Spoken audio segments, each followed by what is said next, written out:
Greetings and welcome to this week's edition of One Big Thing. Kurt Goulding here, and today's One Big Thing is reflections. We're now 2 years into this global pandemic. Wow, how the world has changed.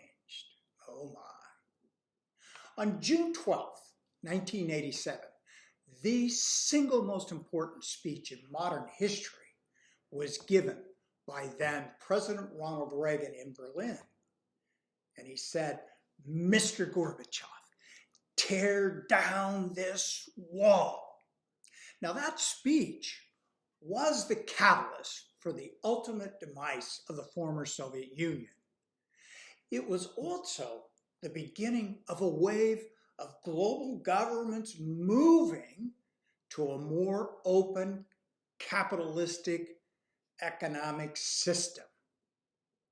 And unprecedented economic growth for the next 20 years, lifting millions out of poverty.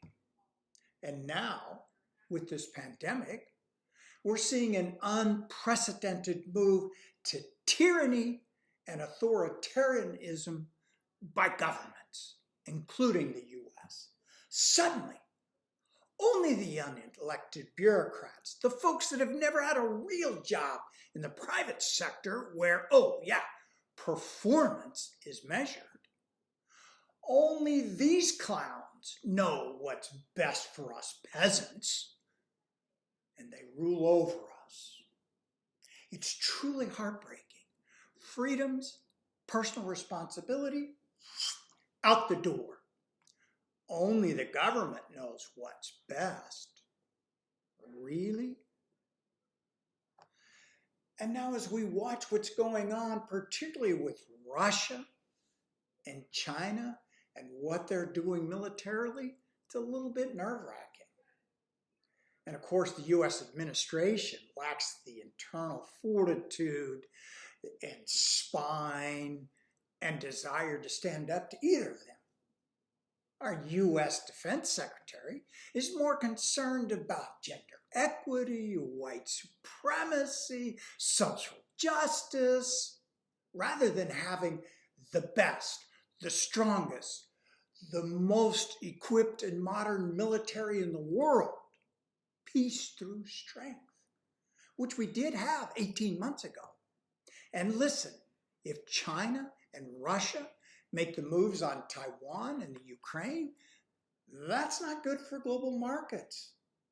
The disruption to these markets will be devastating.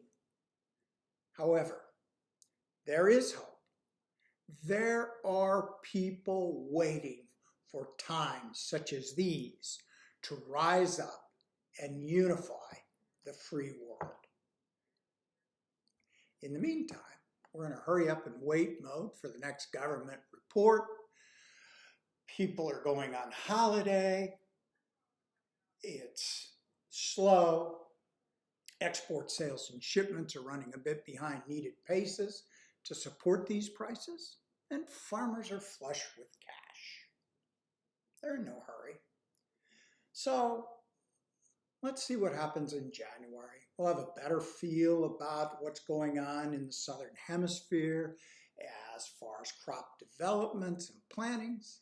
And maybe the U.S. farmer will give us some ideas on what he wants to do selling-wise. So until next time, happy trading.